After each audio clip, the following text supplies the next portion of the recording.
ఉమ్మడి గుంటూరు జిల్లా ప్రత్తిపాడు నియోజకవర్గం పెదనందిపాడు మండలం పుసులూరు గ్రామంలో జనసేన జెండా ఆవిష్కరణ చేయడం జరిగింది.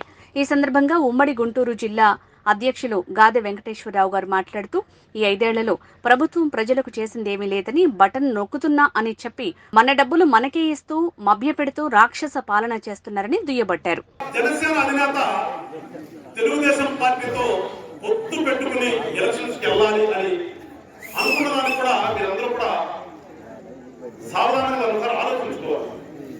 ఇదేంటి బలం పెరుగుతుంది, బలం పెరిగిన తర్వాత వేరే వాళ్ళ దగ్గరికి వెళ్ళాల్సిన అవసరం ఏంటి, మనమే సపరేట్ గా పోటీ చేయొచ్చు కదా, సింగిల్ గా వెళ్ళొచ్చు కదా అనే భావం చాలా చోట్ల ఉంటది. కానీ నేను అనుకునేది ఒక రకంగా ఉండొచ్చు, అక్కడ జరగబోయేది ఒక రకంగా జరగవచ్చు. నేను అనుకున్నదే జరిగింది అనేది ఎప్పుడు ఉండదు.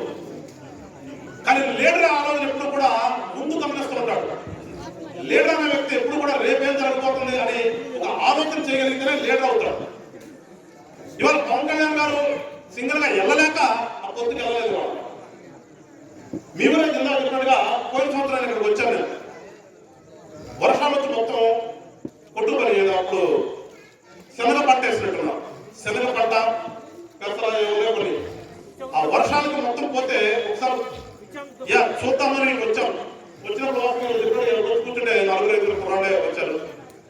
కాసేపు మాట్లాడడం, రైతులకు ఏం చేయగలమా అని కాసేపు చర్చించుకుని పార్టీ నుంచి మనం ఏం చేయొచ్చేటికి అని ఖచ్చితంగా అగ్రికల్చర్ డిపార్ట్మెంట్ తో మాట్లాడదాం అనుకున్నాం. కాసేపు కూర్చుని వెళ్ళాం. కానీ ఈ 4 సంవత్సరాల నుంచి కూడా మీరు గమనించండి, నాకు తెలిసి ఏ ఒక్క సంవత్సరం కూడా రైతు సక్రమంగా తాను పండించినటువంటి పంట ఇంటికి వచ్చిన దాఖలాలు. అదేమంటే ఏం చెప్తాడో నాకు దేవుడు ఆశీస్సులు ఉన్నాయి. తెలుగుదేశం ప్రభుత్వం ఉండగా వర్షాలే లేవు, కరువు పట్టింది.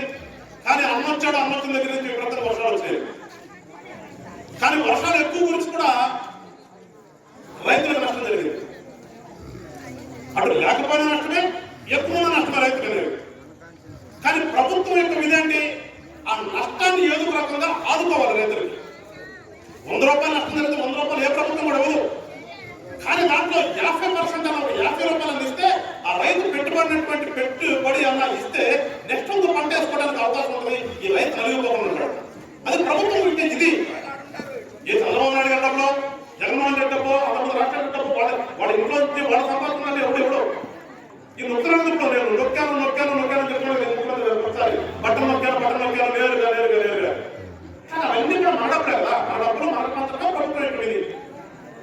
కానీ ఆంధ్ర రాష్ట్రం అనేది పూర్తిగా రైతాంగంతో నిండినటువంటి వ్యవసాయ ఆధారపడినటువంటి రాష్ట్రం ఉంది.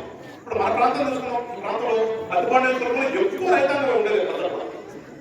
మన ఊరు తీసుకుంటే పూర్తిగా రైతాంగం వ్యవసాయ ఆధారంగా ఉన్నటువంటి వ్యవసాయదారులు ఇక్కడ ఎక్కువ.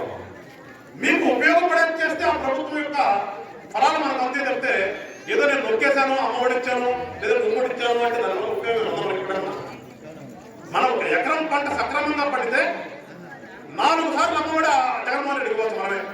అది కానీ మనకి అది మర్చిపోతున్నాం మనం. ఏదేదో వస్తే ఒకసారి నొక్కాడు పాప ఆ రైతులకు ఏదో ఒక 5,000-7,000 వచ్చినాయి, అవి రాగానే అదే మనకి. అంటే ప్రభుత్వం చేయవలసిన పని చేయకుండా ఏదో ఇచ్చేసాం డబ్బులు అని చెప్పేసి మన కలవని మాటలు చెప్పి మనం నమ్మిస్తే, కానీ మనం కూడా ఏం చేయడం వాస్తవంగా ప్రభుత్వం మీద ఏం తిరగలేదు మనం ఉండాలి కదా. వరదలు వస్తుంటే వాళ్ళ 10 మందికి అందరు సొమ్ము తీసుకుంటారు బాగా. అదే వాస్తవంగా ఒకప్పుడు నేను చిన్నప్పుడు ఇంట్లో ఉండేవాడి. గాలివానలు వస్తారంట, రెవెన్యూ శాఖలో చేసే వాళ్ళందరూ పండగంట. గాలివానలు జనందరూ బాధపడుతుంటారు, రెవెన్యూలో చేసే ఉద్యోగస్తులు మాత్రం కంట్రోల్ పడతారంట. ఎందుకంటే లెక్కలు వచ్చినట్లు 100 వస్తే 10 రూపాయలు వేసుకుంటారు. ఆ సందర్భం ఇవాళ మీరన్నట్టుగా వాళ్ళ వరదలు వచ్చినా కానీ ఏం జరిగింది ఇవన్నీ చూసిన తర్వాత, ఇవన్నీ ఎందుకు చెప్తున్నానంటే నేను ఇవన్నీ చూసిన తర్వాత, ఇవన్నీ గమనించిన తర్వాత పవన్ కళ్యాణ్ గారు ఈ రైతులకు మనం ఏమైనా చేయాలంటే ఖచ్చితంగా ఒక మంచి ప్రభుత్వం రావాలి.